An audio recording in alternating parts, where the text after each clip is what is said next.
Breaking చూస్తున్నాం. బెంగళూరులో Indian air show rehearsals లో అపశృతి చోటు చేసుకుంది. రిహార్సల్స్ లో భాగంగా ఇండియన్ ఎయిర్ ఫోర్స్ జెట్ విమానాలు నింగిలో చక్కర్లు కొట్టాయి. ఈ క్రమంలోనే ఎదురెదురుగా వచ్చిన 2 IAF జెట్ విమానాలు ఢీకొన్నాయి. దీంతో 2 విమానాలు నేలపై కుప్పకూలాయి. రెప్పపాట్లో జరిగిన ఈ ప్రమాదంలో ఏం జరిగిందో తెలియక కిందున్న వాళ్ళంతా షాక్ అయ్యారు. అదృష్టవశాత్తు 2 విమానాల పైలట్లు సురక్షితంగా బయటపడ్డారు. ప్రాణ నష్టం జరగకపోవడంతో ఊపిరి పీల్చుకున్నారంతా. పైలట్ల నిర్లక్ష్యమా లేదంటే శిక్షణలో లోపం కారణంగా ప్రమాదం జరిగిందా లేక టెక్నికల్ ప్రాబ్లం ఏదన్నా ఉందా అనే వివరాలు తెలియాల్సి ఉంది. స్పృహ కోల్పోయి కింద పడ్డ పైలట్లకు ప్రాథమిక చికిత్సను అందించారు. అనంతరం స్థానిక ఆసుపత్రికి తరలించారు.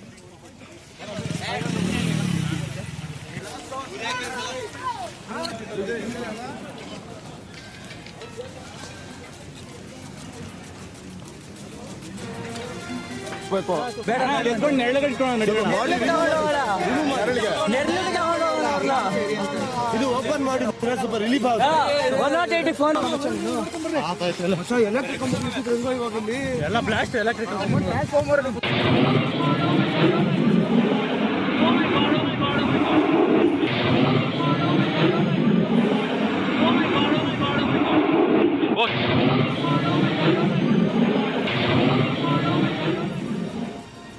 అయితే ఈ ఘటనకు సంబంధించి మా బెంగళూరు ప్రతినిధి ఆశా పరమేష్ మరిన్ని వివరాలు అందిస్తారు. ఆశా, ఘటన ఎట్లా జరిగింది? పైలట్ల పరిస్థితి ఏంటి? ఇప్పుడు ఎట్లా ఉంది వాళ్ళ పరిస్థితి?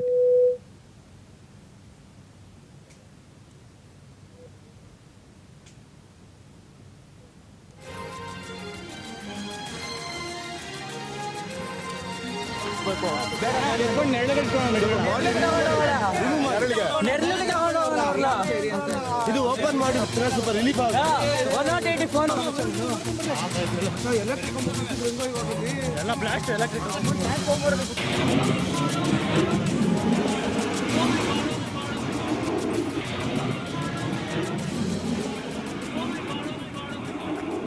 రైట్, మా బెంగళూరు ప్రతినిధి కాంటాక్ట్ చేద్దాం. ఆశా పరమేష్ లైన్లో ఉన్నారు ప్రస్తుతం ఘటనకు సంబంధించిన వివరాలు అందించడానికి. ఘటన ఎట్లా జరిగింది? ప్రస్తుతం పైలట్ల పరిస్థితి ఏంటి ఆశా? బెంగళూరులో ప్రతి ఏడాది లాగే ఈ సంవత్సరం కూడా 5 రోజుల పాటు జరిగే ఈ యొక్క ఏరో షో అనేది స్టార్ట్ అయింది. ఇప్పటికీ 3 రోజులు పూర్తి చేసుకుంది. తారా స్థాయిలో ఎంతో మంది పర్యాటకులు కానివ్వచ్చు, నగరవాసులు కానివ్వచ్చు, అందరూ కూడా వచ్చి ఏరో షోలో పాల్గొన్నారు. చక్కగా అందరూ ఎంజాయ్ చేస్తున్న టైంలో ఈ రోజు మధ్యాహ్నం 12 ఆ సమయానికి ఏ ఎయిర్ క్రాఫ్ట్ అయితే అన్నిటికన్నా మేజర్ లెవెల్లో ఉండి అందరిని ఇంప్రెస్ చేయడానికి సిద్ధంగా ఉంటుంది. ప్రతిరోజు దాన్ని లంచ్ టైంలో అందరికి షోలో ప్రారంభమైన తరువాత షోలో దాన్ని చూపిస్తారు. అయితే దానిలో ఉన్న పైలట్ అతులిత్ అనే వ్యక్తి చేసిన చిన్న పొరపాటు వల్ల ఆ యొక్క క్రాఫ్ట్ అనేది బోల్తా పడడం జరిగింది. దాంతో పాటు బ్లాస్ట్ కూడా జరిగింది. అది వచ్చే కంటే ముందే మనకి షో స్టార్ట్ అయ్యే కంటే ముందు ఒక 5 minutes కి ముందు అక్కడ ఉన్నటువంటి ఏరో షో బిల్డింగ్స్ ని దాటుకుని అది వస్తుంది. ఆ బిల్డింగ్స్ బ్యాక్ సైడ్ బ్లాస్ట్ అనేది జరగడం చాలా బాధాకరమైన విషయం అని చెప్పాలి. అయితే అతులిత్ తో పాటు అతులిత్ దగ్గర ఉన్నటువంటి అసిస్టెంట్ ఎవరైతే ఉన్నారో వారిద్దరూ కూడా తీవ్ర గాయాలు పడి విషమమైన పరిస్థితిలో ఉన్నారు. మరికొన్ని క్షణాల ముందే అతులిత్ ప్రాణాలు కూడా కోల్పోయారు. అసిస్టెంట్ తో పాటు ఒక సివిలియన్ ఎవరైతే షోని చూడడానికి వచ్చారో ఆ వ్యక్తి కూడా తీవ్ర గాయాలతో ఉన్నారని చెప్పొచ్చు. గతంలో ఎన్నడూ లేని విధంగా ఈసారి ఇలా జరగడం అనేది ఏరో షోకి ఇది ఒక మచ్చలాగా పడిపోయిందని కూడా మనం చెప్పుకోవచ్చు. అయితే ఇప్పుడు వాళ్ళు ఈ ఘటన ఎట్లా జరిగింది అంటే వాళ్ళు ఇద్దరు ఎట్లా బయటపడ్డారు? పారాచూటా లేకపోతే డైరెక్ట్ గా కింద ఫ్రీ ఫాలా? ఎట్లా జరిగింది ఇది? యాక్చువల్ గా బ్లాస్ట్ అయిన అనంతరం అసిస్టెంట్ కూడా అంటే ఫ్లైట్ ఏదైతే బ్లాస్ట్ అయి బోల్తా పడి కింద పడిపోయిందో అనంతరం బ్లాస్ట్ జరిగింది. అయిన తరువాత అతులిత్ ప్రాణాలు అప్పటికే ఇంకా చాలా తీవ్రంగా తయారైంది పరిస్థితి. తరువాత అసిస్టెంట్ అనేవాడు వెంటనే అక్కడ నుంచి ఎస్కేప్ అవడం జరిగింది. ఉన్న బ్లాస్ట్ జరిగిన దగ్గర నుంచి తను కొంచెం ఎస్కేప్ అవడానికి తనకు అవకాశం దొరికింది. దాంతో పాటు సివిలియన్ ఎవరైతే ఒక 1000 meters దూరంలో ఉన్నాడో ఆ వ్యక్తి కూడా తీవ్రమైన గాయాలయ్యి ఇద్దరి పరిస్థితి కూడా ప్రస్తుతం విషమంగా ఉన్నట్టుగా కూడా మనకి తెలుస్తోంది. అంటే ఇది ఒక్క ఫ్లైట్ పరిస్థితి, కానీ అక్కడ జరిగింది 2 ఫ్లైట్లకి ఘటన జరిగింది కదా. సెకండ్ ఫ్లైట్ లో ఉన్నటువంటి వాళ్ళ పరిస్థితి ఏంటి? సెకండ్ ఫ్లైట్ లో ఉన్నటువంటి వాళ్ళకి ఎటువంటి ప్రమాదం కూడా జరగలేదని మనం చెప్పుకోవాలి. ఎందుకంటే సెకండ్ ఫ్లైట్ దాని నుంచి చాలా దూరంగా ఉంటుంది. ఏరో షోలో ఎప్పుడు కూడా ముందుగా వచ్చినటువంటి ఫ్లైట్ కానివచ్చు, అది ఎప్పుడైతే రన్వే మీద వచ్చి అందరికి ఆడియన్స్ అందరికి కనిపించిన తరువాత ఒక పావు గంట ముగిసిన అనంతరం ఇంకొక ఫ్లైట్ అనేది వస్తూ ఉంటుంది. ఎయిర్ క్రాఫ్ట్ లా వచ్చే సమయానికే ఈ యొక్క ప్రమాదం అనేది మొదటి ఫ్లైట్ ఏదైతే అన్నిటికన్నా ఇంపార్టెంట్ మేజర్ ఎయిర్ క్రాఫ్ట్ ఉందో దానికి ఇలా జరగడం అనేది అంటే ఇది కొలైడ్ కాదు, రెండు ఢీకొట్టలేదు, ఒక ఫ్లైట్ కి ప్రమాదం జరిగింది, రైట్? ఒక్క ఫ్లైట్ కి ప్రమాదం జరిగింది. Okay, right. సో ఏంటి కారణాలు ఏమైనా తెలుసాయా? టెక్నికల్ ప్రాబ్లమా, పైలట్ ప్రాబ్లమా, ఏంటది?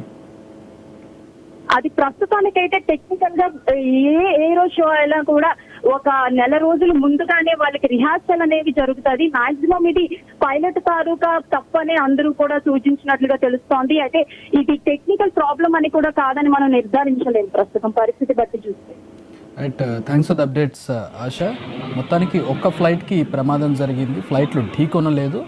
ఒక ఫ్లైట్కి టెక్నికల్ ప్రాబ్లం వల్ల ప్రమాదం జరిగింది, ఫ్లైట్ కుప్పకూలింది ఒక్కసారిగా. అందులో నుంచి పైలట్ అండ్ అసిస్టెంట్ ఇద్దరు కూడా బయటపడ్డారు. బయటపడ్డ అసిస్టెంట్ పరిస్థితి పర్వాలేదు ప్రస్తుతం, ఎందుకంటే బ్లాస్ట్కి సంబంధించి ఆ ఫ్లైట్ నేరుగా వచ్చి కింద పడింది. ఆ బ్లాస్ట్ సందర్భంలో వాళ్ళు కిందే ఉన్నారు. అసిస్టెంట్కి తప్పించుకునే టైం దొరికింది. బట్ పైలట్కి మాత్రం, ఎవరైతే మెయిన్ పైలట్ ఉన్నారో ఆ పైలట్కి అతులిత్ అతని పేరు, తప్పించుకునే సమయం దొరకలేదు. అప్పటికి అన్కాన్షియస్ అయ్యాడు. కింద పడేటప్పటికి అతను స్పృహ కోల్పోయాడు. ఆ తర్వాత బ్లాస్ట్ జరిగింది, ఫ్లైట్ కింద పడి దీంతో మరింత తీవ్రంగా పరిస్థితి తయారైంది. సో అతను చనిపోయినట్లుగా తెలుస్తుంది అతులిత్. అతనే కాకుండా అక్కడ స్పెక్టేటర్స్ ఎవరో చూడడానికి వచ్చినటువంటి సాధారణ పౌరులు అతనికి 1000 మీటర్ల దూరంలో ఉన్నప్పటికీ కూడా అతనికి కూడా గాయాలైనట్లుగా తెలుస్తుంది. అతని పరిస్థితి కూడా విషమంగా ఉన్నట్లుగా తెలుస్తోంది. ఎయిర్ షో అనేది ప్రతి సంవత్సరం జరుగుతుంది. బెంగళూరు హెచ్ఏఎల్ అలాగే ఇతర ఎయిర్ షో ఫ్లైట్స్కి సంబంధించినవి, అలాగే భారత ఎయిర్ ఫోర్స్కి సంబంధించినటువంటి విమానాల విన్యాసాలు జరుగుతూ ఉంటాయి ప్రతి సంవత్సరం. దానికి సంబంధించినటువంటి రిహార్సల్స్ జరుగుతున్న సందర్భంలో ఈ ఘటన చోటు చేసుకుంది. ఎప్పుడూ కూడా ఇలాంటి ఇంత దారుణమైనటువంటి ఘటనలు చోటు చేసుకోలేదు. చిన్న చిన్న సమస్యలు వచ్చాయి, చిన్న చిన్న పొరపాట్లు జరిగినాయి కూడా. ప్రాణాల నష్టం అనేది ఎప్పుడూ జరగలేదు. కానీ బహుశా మొదటిసారి, as far as I know, మొదటిసారి జరిగిందనుకోవాలి. ఇలా రిహార్సల్స్లో తప్పిదం మూలాన, అది పైలట్ తప్పిదమా లేదంటే టెక్నికల్ ప్రాబ్లం అనేది ఇంకా తెలియాల్సింది దర్యాప్తులో. కానీ పైలట్ ప్రాణాలు